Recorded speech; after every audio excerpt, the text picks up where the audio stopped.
So strangely enough, I actually filmed one of my driving videos specifically about the gun problem in the US, but due to recent news, I've decided to redo it, which is what this video is now. So yes, it is obvious. Everybody in the world except for Americans seems to see it. The US does have a massive gun problem. And before I say anything else, I just want to say that I am somebody who has owned and fired many different firearms in my life. Obviously, I was trained how to use them, and I use them in very safe environments because they are to be respected and used responsibly.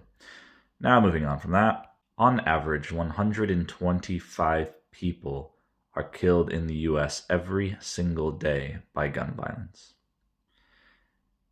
If I take a country like the United Kingdom, where I currently live, that number is less than 1. In fact, it's about 0.6, which many people in the UK would still say is too high, even though you are quite literally 100 times as likely to be killed by a firearm in the United States. And just because I know some American will probably bring it up in the comments, you are substantially more likely to be stabbed in the United States than you are in the United Kingdom. In fact, you are about 4 to 7 times more likely to be murdered in the United States than the United Kingdom. And this is the elephant in the room amongst everything that I don't think Americans want to face. The guns are the problem. And I say that as someone who has enjoyed shooting guns in my life. But the guns are the problem. There are too many guns in the hands of people that should never have them. Now, this is something that makes sense to the majority of the world, but for some reason it's really hard to get Americans to understand. That is because it is ingrained in many of us Americans from a young age that the Second Amendment is to protect us from a tyrannical government.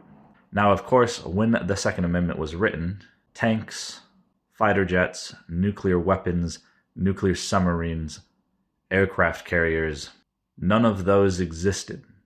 And I'm going to tell you right now, if the US government decided to be tyrannical, the simple firearms that most Americans have are not going to do anything to defend you. Not when you have bombers that literally move faster than a speeding bullet. The world has changed. Times have changed. And the amendments in the Constitution were designed so that they also could change. I don't really like talking about this subject because it's complicated, and my views on it are complicated. And I don't really enjoy ruffling feathers. But the reality is, people keep dying. How many more school shootings do you need? But the reality is, people keep dying, and nothing is changing, and nobody is listening.